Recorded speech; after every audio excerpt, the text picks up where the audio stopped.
हमारा देश भी बड़ा अजीब है। क्या एक हाथी की हत्या पर राजनीति हो सकती है? क्या एक हाथी की हत्या भी सांप्रदायिक रंग ले सकती है? और आपको ये सुनकर आज बहुत हैरानी होगी कि ये पूरी तरह सच है।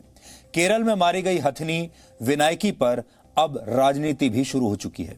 हमारे देश में रंगों को धर्म के आधार पर बांट दिया जाता है। हमारे देश में भोजन भी धर्म के आधार पर बंट चुके हैं। कपड़ों का भी धर्म के आधार पर बंटवारा कर दिया गया है और अब जानवर के साथ भी ऐसा ही हो रहा है।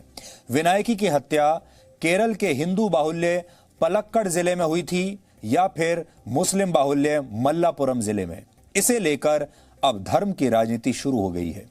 आज हम आपको इस राजनीति का सच भी बताएंगे, लेकिन सबसे पहले हम आपको केरल के पलक्कड़ जिले में लेकर चलना चाहते हैं, क्योंकि हमारी जी न्यूज की टीम अब पलक्कड़ पहुंच चुकी है।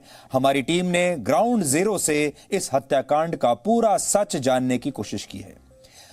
जी न्यूज की टीम ने दिल्ली से पलक्कड़ तक 2500 किलोमीटर का यह सफर सिर्फ इसलिए तय किया है क्योंकि कई बार जो तस्वीर आप अपने टेलीविजन स्क्रीन पर देखते हैं, कई बार जो खबरें आप हजारों किलोमीटर दूर बैठकर अखबारों में पढ़ते हैं, उसमें और ग्राउंड जीरो की हकीकत में बहुत फर्क होता है। और अगर आपको असली कहानी को जानना है, सब कुछ अपनी आंखों से देखना है, तो फिर वहां खुद चलकर जाना पड़ता है।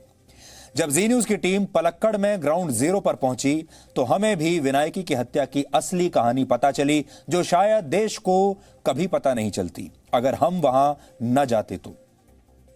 जिन लोगों ने विनायकी को विस्फोटक खिलाए वो तो उसकी हत्या के दोषी हैं ही, लेकिन जो लोग तड़पते हुए एक जानवर की मदद करने के लिए सामने नहीं आए वो भी उतने ही दोषी हैं। इसलिए आज हम आपको ग्राउंड जीरो से विनायकी की हत्या का पूरा सच दिखाएंगे। अगर आप चाहें तो आज हमने इसे एक हैशटैग दिया है, hashtag Zee news in Palakkad. आप इस हैशटैग पर ट्वीट करके अपनी राय दे सकते हैं, क्योंकि जिस दिन हमने आपको ये खबर दिखाई थी उस दिन हम सब लोग, हमारी पूरी जी न्यूज की टीम बहुत बेचैन थी और हम लगातार ये सोचते रहे कि हम विनायकी के लिए क्या कर सकते हैं। हम आवाज तो उठा ही सकते हैं, लेकिन मीडिया में होने के नाते हमारे पास इतनी ताकत है कि हम इसकी पूरी तहकीकात भी कर सकते हैं। और अगर कोई विभाग, अगर कोई सरकार या अगर कोई पुलिस इस तहकीकात को सही तौर पर ना करे या कुछ तथ्यों को देश से आपसे छिपाने की कोशिश करे तो हम फिर उस कोशिश को असफल भी कर सकते हैं। और इस भाव के साथ हमारी टीम दिल्ली से 2500 किलोमीटर दूर पलक्कड़ जिले में पहुंच चुकी है। इस मामले में वहां से ताजा जानकारी यह है कि केरल के पलक्कड़ जिले से ही विनायकी की हत्या के आरोप में अब एक व्यक्ति को गिरफ्तार किया जा चुका है और इस आरोपी का नाम है विल्सन। इस समय आप विल्सन की तस्वीर देख रहे हैं, उसकी गिरफ्तारी की तस्वीर देख रहे हैं। यही है वो शख्स जिसने विनायकी को विस्फोटक भरा फल खिलाया और उसकी जान ले ली। ये आरोप है विल्सन के ऊपर। कहा जा रहा है कि विल्सन कुछ वर्ष पहले ही यहां आया था और वो एक किसान के खेत की देखभाल करता था। अब पुलिस इस खेत के मालिक और उसके बेटे की तलाश कर रही है। इन लोगों ने विनायकी के साथ ऐसा क्यों किया, ये तो पुलिस की जांच के बाद ही पता चलेगा। लेकिन जी न्यूज की तहकीकात में यह पता चला है अभी तक कि अगर समय रहते विनायकी की मदद हो जाती तो उसकी जान बच सकती थी। यानी विनायकी के हत्यारे सिर्फ वो लोग नहीं हैं जिन्होंने विनायकी को जलते हुए पटाखों से भरा फल खिलाने के लिए दे दिया और उसकी जान ले ली, बल्कि इसके लिए वो लोग भी उतने ही जिम्मेदार हैं जिन्होंने समय रहते विनायकी की मदद नहीं की। इसलिए सबसे पहले आज ये समझिए कि विनायकी के साथ आखिर हुआ क्या था और कैसे केरल सरकार और वहां के वन विभाग की लापरवाही की वजह से विनायकी की जान चली गई। अब पूरी कहानी आपके सामने हम पेश करते हैं। जी न्यूज की टीम जब पलक्कड़ पहुंची तो हमें कुछ हैरान कर देने वाली जानकारियां मिली जो शायद यहां बैठे नहीं मिल सकती थी।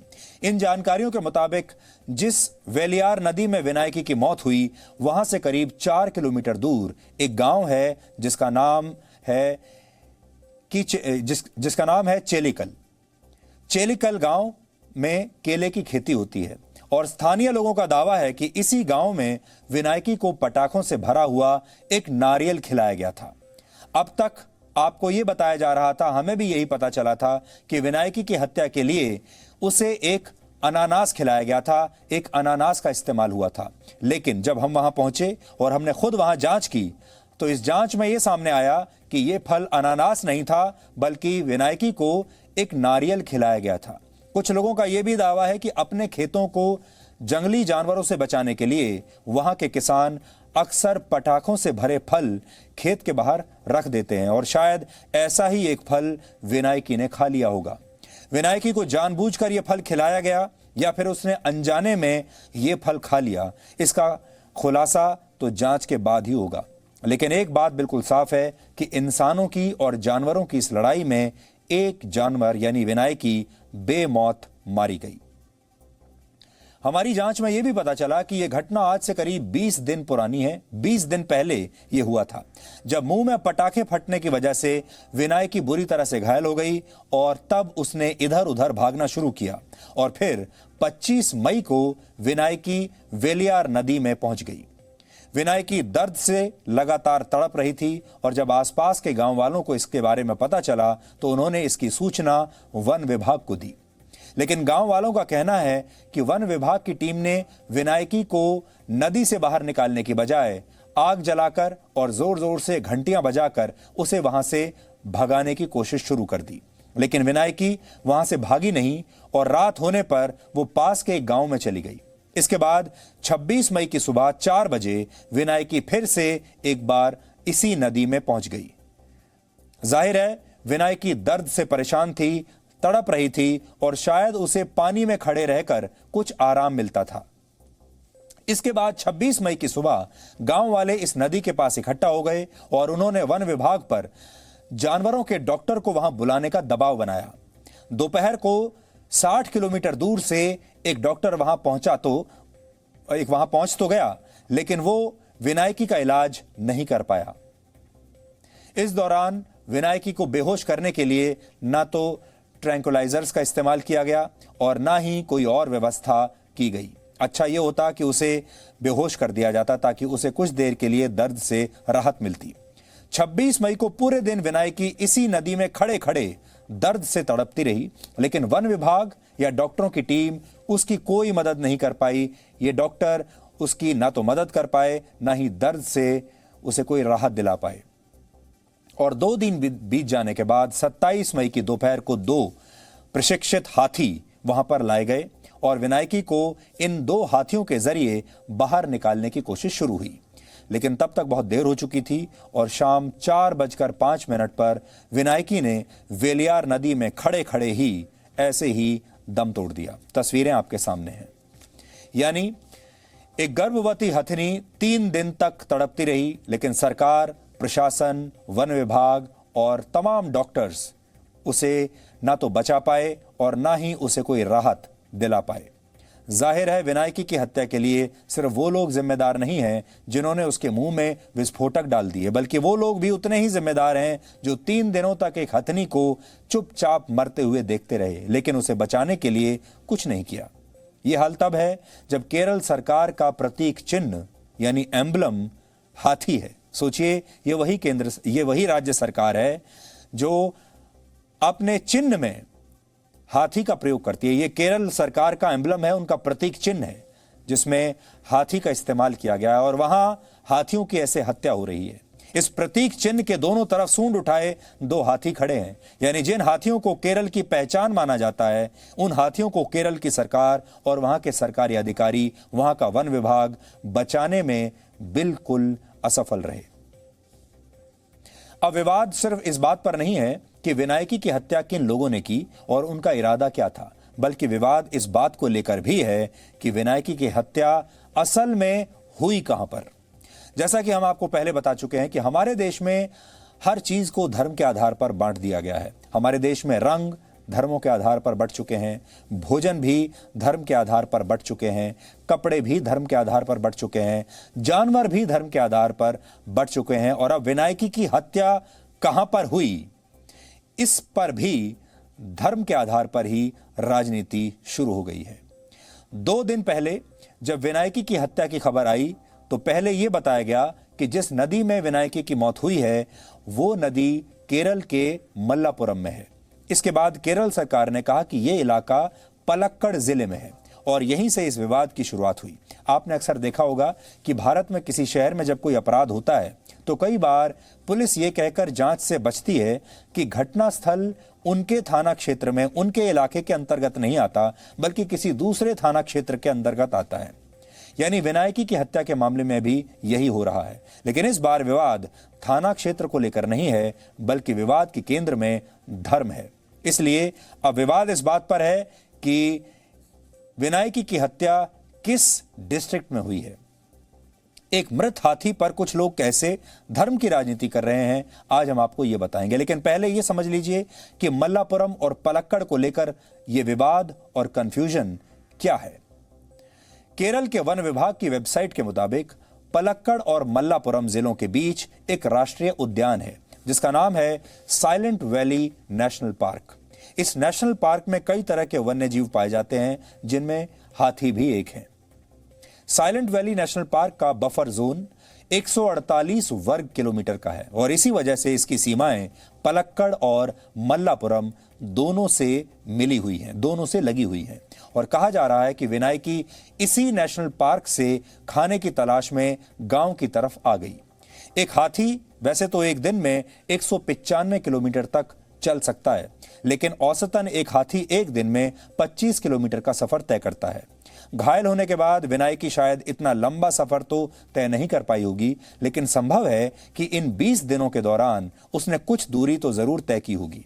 जमीनी दूरी की बात करें तो पलक्कड़ और मल्लापुरम एक दूसरे से 80 किलोमीटर दूर हैं, लेकिन जंगल के रास्ते ये दूरी कुछ कम भी हो सकती है। इसलिए संभव है कि विनायकी ने इन दोनों जिलों के बीच का सफर तय किया हो।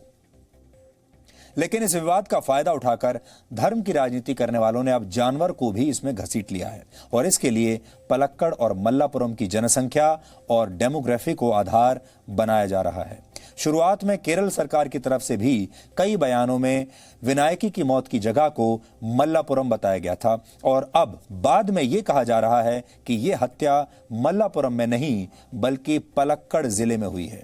विनायकी की मौत मल्लापुरम में हुई है, ये कहने वालों में खुद केरल के मुख्यमंत्री भी शामिल थे। और हैरानी की बात यह है कि वन विभाग के करीब 200 अधिकारी भी पलक्कड़ और मल्लापुरम में इस मामले की जांच कर रहे हैं। अब सवाल यह है कि अगर विनायकी की हत्या पलक्कड़ में हुई तो फिर जांच मल्लापुरम में क्यों की जा रही है? इसके पीछे भी क्या कारण है वो हम आपको अब बताते हैं। पलक्कड़ में 68% हिंदू रहते हैं, 28% मुसलमान हैं और करीब 3% ईसाई रहते हैं और 1% लोग अन्य धर्मों के हैं। ये पलक्कड़ की जनसंख्या आपके सामने है। जबकि मल्लापुरम में करीब 70% मुसलमान रहते हैं, 27% हिंदू और 3% दूसरे धर्मों के लोग रहते हैं।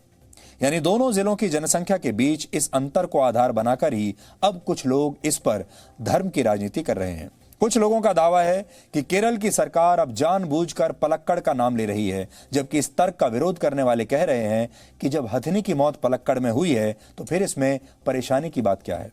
लेकिन सच यह है कि इस हथिनी की हत्या हिंदू बाहुल्य इलाके में हुई हो या मुस्लिम बाहुल्य इलाके में, इसकी हर जगह वैसी ही निंदा होनी चाहिए, क्योंकि जिसने भी विनायकी की जान ली है वो व्यक्ति ना तो धार्मिक हो सकता है और ना ही धर्म से उसका कोई लेना देना या रिश्ता हो सकता है।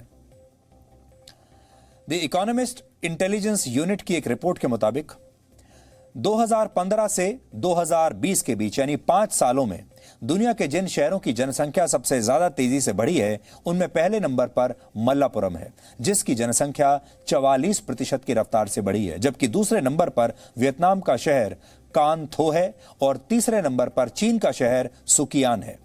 कानथो और सुकियान की जनसंख्या इन्हीं 5 वर्षों की अवधि के दौरान 36% की रफ्तार से बढ़ी है। जैसे जैसे शहरों की आबादी बढ़ रही है और शहर बड़े होते जा रहे हैं, वैसे वैसे इंसानों और जानवरों के बीच द्वंद्व और यह युद्ध भी बढ़ता जा रहा है। हमारी ग्राउंड रिपोर्टिंग के दौरान यह भी पता चला कि पिछले 1 साल में केरल में करीब 70 हाथियों की हत्या हो चुकी है। फिर से आप सुन लीजिए, पिछले 1 साल में केरल में 70 हाथियों की हत्या हुई है। किसी को बिजली का करंट देकर मारा गया, किसी हाथी को बंदूक की गोली से मारा गया तो किसी को विनायकी की तरह जलते हुए पटाखे खिलाकर मार दिया गया। केरल में जंगली जानवरों की हत्या बहुत आम बात है और उनके अंगों की तस्करी के लिए हर साल सैकड़ों जानवरों को मार दिया जाता है। हाथियों की हत्या उनके दांत के लिए की जाती है और इसी तरह कई जानवरों को अलग अलग वजहों से मार दिया जाता है और सबके पीछे कारण एक ही है, इंसान का लालच। आज हमने विनायकी की हत्या को आधार बनाकर केरल से ग्राउंड रिपोर्टिंग की है, जिसे देखकर आप सब लोग समझ जाएंगे कि केरल में कैसे सिर्फ विनायकी ही नहीं बल्कि सैकड़ों हजारों जानवर इंसानों के लालच का लगातार शिकार हो रहे हैं और हमें इसे रोकना होगा।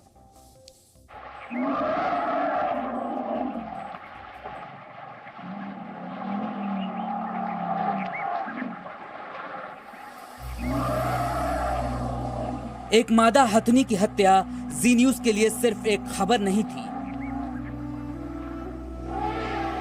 इसकी तस्वीरें हमारे लिए सिर्फ वायरल कंटेंट नहीं था, ये हमारे लिए एक मिशन बन गई। एक ऐसा मिशन जिसके तहत हमने विनायकी को न्याय दिलाने की ठान ली और हमारी यही जिद हमें दिल्ली से 2500 किलोमीटर दूर केरल के पलक्कड़ ले आई।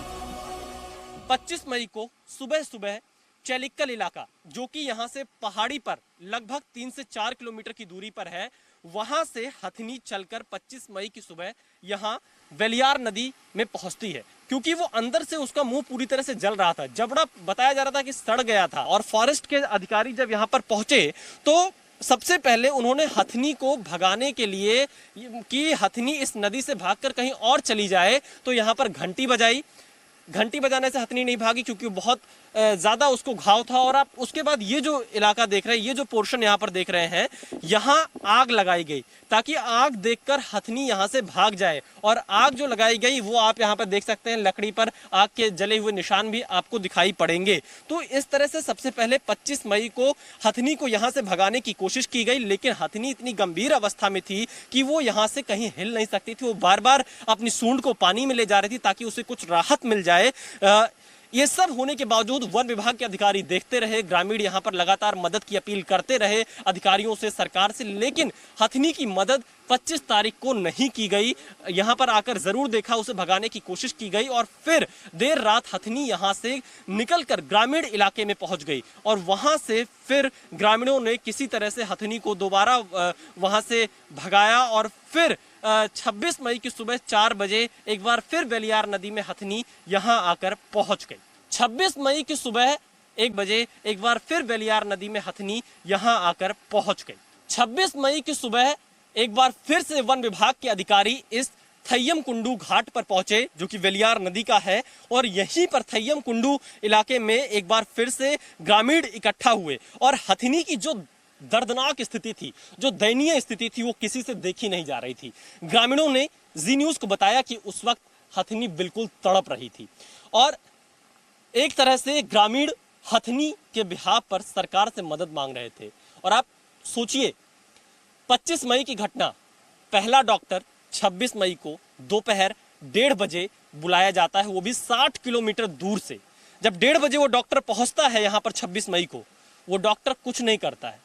वो डॉक्टर कहता है कि हमें पहले बेहोश करना होगा, लेकिन हथनी की हालत ठीक नहीं है, मैं इसमें आगे कुछ नहीं कर पाऊंगा। ग्रामीणों ने बताया कि वो डॉक्टर यहाँ से वापस चला जाता है। अधिकारियों ने यहाँ पर आप देखिए इस तरह की सोलार फेंसिंग कर दी, इस तरह की फेंसिंग पूरी नदी के किनारे कर दी ताकि हथनी इस नदी से निकल ना पाए, और चारों तरफ से घेर दिया। और यहाँ से 26 मई को एक बार फिर उसी रात यहाँ हथनी पड़ी रह गई, दर्द से तड़पती रह गई। 27 मई को एक बार फिर ग्रामीणों ने अधिकारियों पर दबाव बनाया कि इस हथनी की कुछ मदद की जाए, इसका इलाज किया जाए ताकि हथनी को बचाया जा सके, क्योंकि हथनी का दर्द ना ग्रामीण देख पा रहे थे ना आसपास के लोग। लेकिन अधिकारियों के कानों पर ऐसा लग रहा था कि कोई कुछ असर ही नहीं पड़ रहा है। अधिकारियों ने दोपहर 1 बजे 27 मई को ट्रेंड हाथियों को बुलाया। 2 हाथी यहाँ पर बुलाए गए और उन्हें थोड़ी देर के लिए आराम करने के लिए यहाँ पर बोला गया। और जब देखा, उन्हें बचाने की जब कोशिश की गई, उस वक्त काफी देर हो गई थी। जब हथनी को निकालने की कोशिश की गई तो इसी बीच इस गांव के जो ये वेलियार नदी के पास गांव पड़ता है, थय्यम कुंडू के पास, वहां के समीर ने पानी में जाकर हथनी को बचाने की कोशिश की, लेकिन देखा कि हथनी उस वक्त अपना दम तोड़ चुकी थी। यानी कुल मिलाकर विनायकी 3 दिनों तक तड़पती रही, दर्द से कराहती रही, लेकिन उसकी हत्या करने वालों की संख्या बढ़ती रही। पहले कुछ लोगों ने उसे पटाखे देकर मौत दी और फिर कुछ लोगों ने उसे बचाने के लिए कुछ ना करके उसे मौत के मुंह में धक्का दे दिया। समीर हमारे साथ हैं, यहाँ के ग्रामीण हैं और चश्मदीद हैं।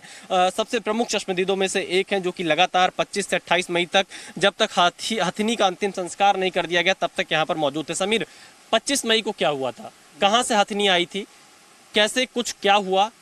आप लोगों ने क्या देखा? अधिकारी यहाँ पर कब पहुंचे? किस स्थिति में हथनी यहाँ 25 मई को दिखाई पड़ी?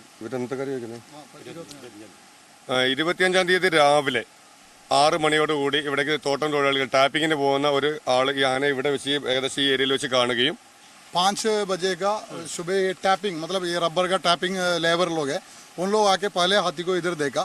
उसका बाद में इन लोग गाँव वाले को समझाया ऐसे ऐसे हाथी है, सब लोग मिला इधर आके देखा, तभी तक आनी तो पानी में।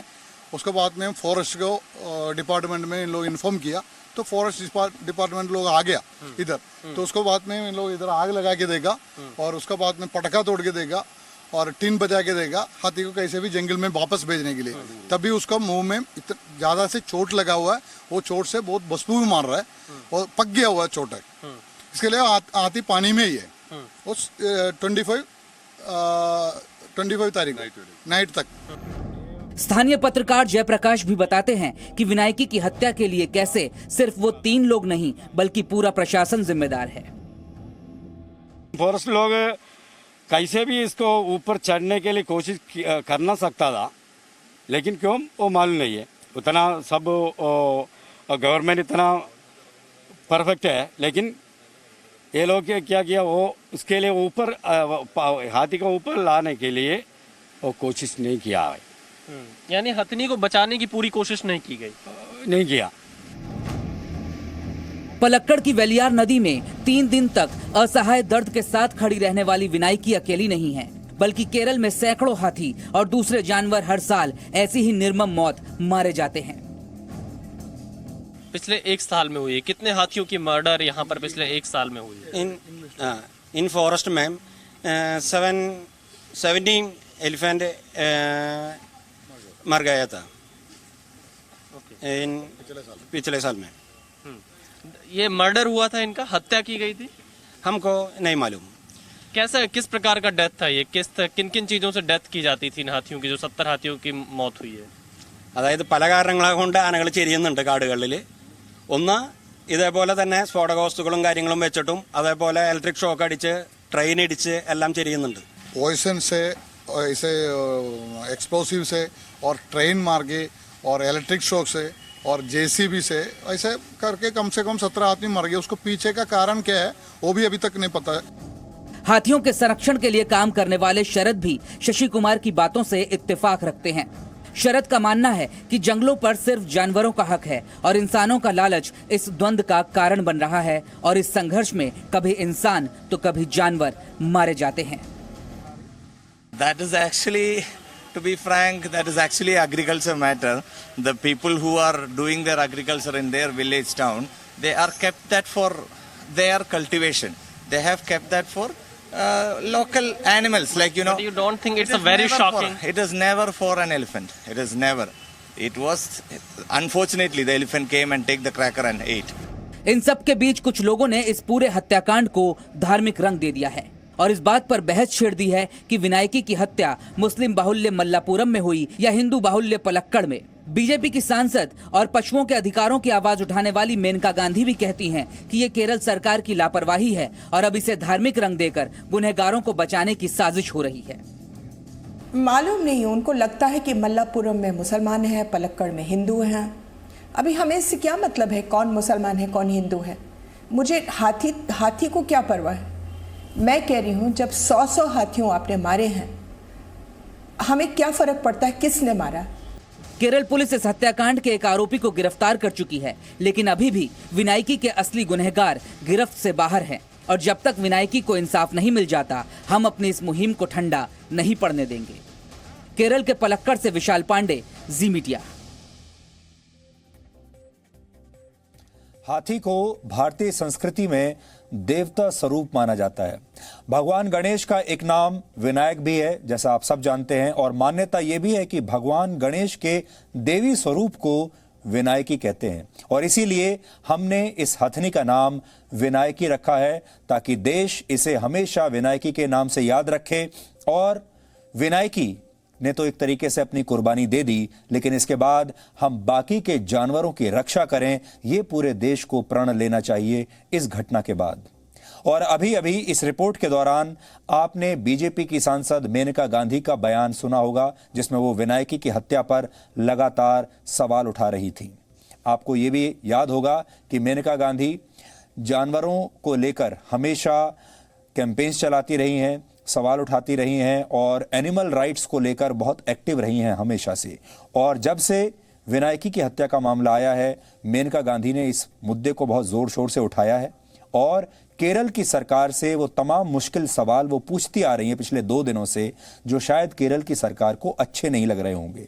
2 दिनों से मेनका गांधी लगातार आपको जी न्यूज़ पर दिखाई दे रही होंगी, क्योंकि वो इस कैंपेन में हमारे साथ शामिल हैं। लेकिन अब आप सोचिए, आप हैरान हो जाएंगे जब मैं आपको यह बात बताऊंगा।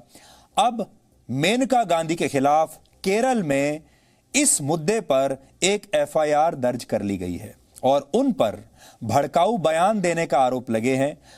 कहा जा रहा है कि उन्होंने ऐसे भड़काऊ बयान दिए हैं जिनसे दंगे भड़क सकते हैं। फिर से हम आपको बता देते हैं कि मेनका गांधी पर केरल की सरकार ने एफआईआर दर्ज कर ली है, और उन पर आरोप लगाया है कि वो भड़काऊ बयान दे रही हैं जिनसे दंगे भड़क सकते हैं, और वो विनायकी की हत्या के मामले में लगातार बात कर रही हैं। आपको याद होगा, जब कुछ दिन पहले जी न्यूज़ पर हमने जम्मू में जमीन जिहाद की खबर आपको दिखाई थी, तब भी केरल में ऐसे ही मेरे खिलाफ भी गैर जमानती धाराओं के अंतर्गत एफआईआर दर्ज करा दी गई थी, और अब मेनका गांधी के खिलाफ भी एफआईआर दर्ज हो गई है केरल में। यानी जो भी केरल सरकार पर सवाल उठाएगा उसे जेल जाना होगा, और जो भी एक खास, इस देश में जो एक खास वर्ग है, एक खास संप्रदाय है, अगर उस पर आपने सवाल उठा दिया, उस संप्रदाय पर, उस वर्ग पर, तो केरल में आपके खिलाफ एफआईआर दर्ज हो जाएगी। केरल की सरकार ने आज पूरे देश को यह संदेश दे दिया है, और यही केरल की सरकार का सच छिपाने वाला वो मॉडल है जिसे हम लगातार एक्सपोज करते आ रहे हैं। हमने आपको जमीन जिहाद की खबर दिखाई, एफआईआर हो गई मेरे खिलाफ। अब विनायकी की हत्या की खबर दिखाई, उस पर हो रही धर्म की राजनीति के बारे में बताया। मेनका गांधी ने उस पर हमारे चैनल पर आकर एक टिप्पणी कर दी, और अब मेनका गांधी को भी डराने के लिए उनके खिलाफ एफआईआर दर्ज कर दी गई है। इसलिए आज हम आप सब से, हमारे देश में बड़ी संख्या में लोग जी न्यूज़ देखते हैं, और जी न्यूज़ लगभग पूरी दुनिया में 180 देशों में देखा जाता है। पूरी दुनिया में जो भी लोग हमें इस समय देख रहे हैं, हम केरल की सरकार को आप सबके सामने एक्सपोज करना चाहते हैं।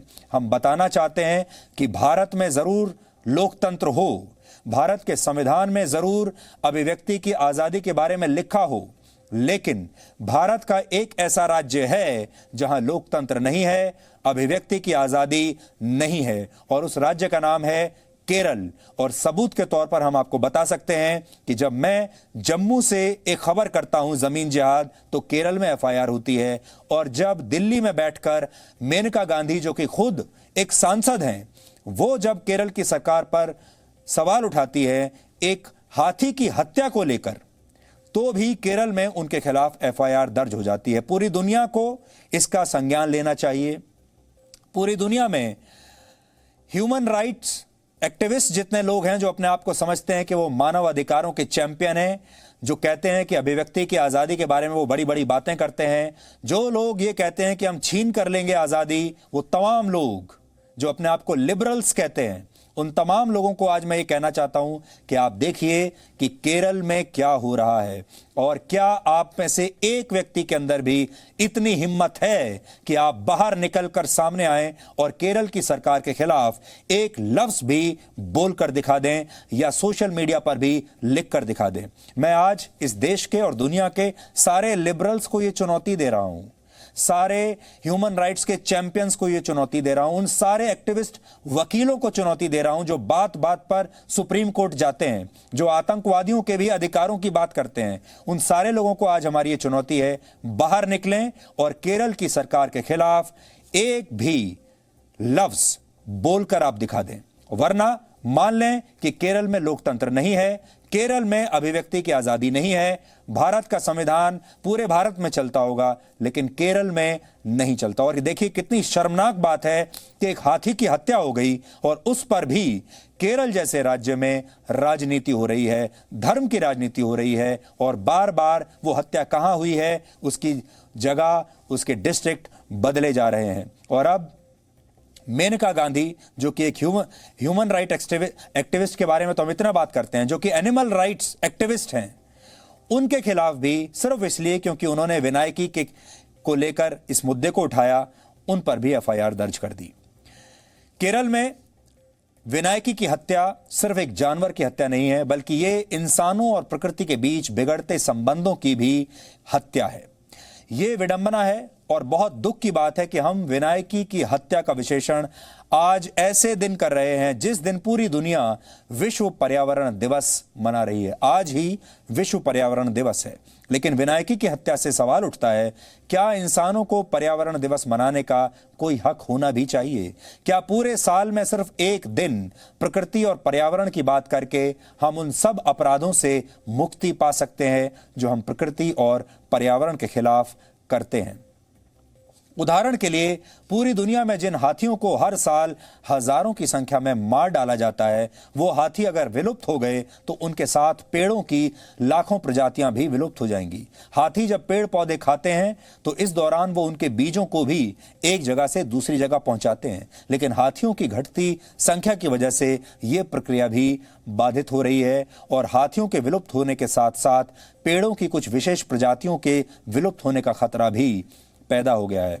इस साल की शुरुआत ही ऑस्ट्रेलिया और अमेज़न के जंगलों में लगी आग से हुई थी और ये इस बात का सबूत है, संकेत है कि हमने पर्यावरण का दोहन करके उसे नष्ट होने की कगार पर पहुंचा दिया है। दुनिया भर के जंगलों में जो आग लग रही है आजकल, वो इसी बात का सबूत है।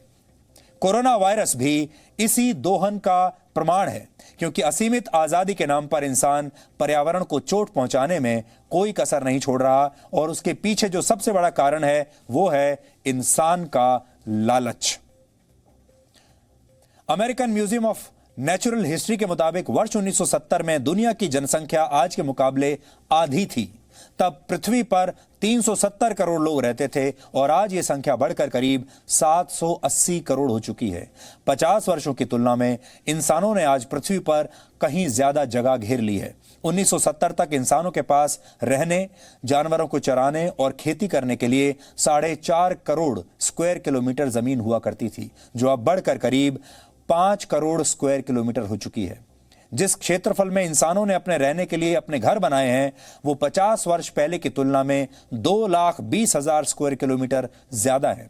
जानवरों को चराने की जगह 1970 के मुकाबले 23 लाख स्क्वायर किलोमीटर ज्यादा है और कृषि की जगह भी पहले से 16 लाख स्क्वायर किलोमीटर ज्यादा हो चुकी है। अब आप सोचिए कि इंसानों के पास इतनी जगह कहां से आ रही है। ये जगह जंगलों को काट कर बनाई जा रही है।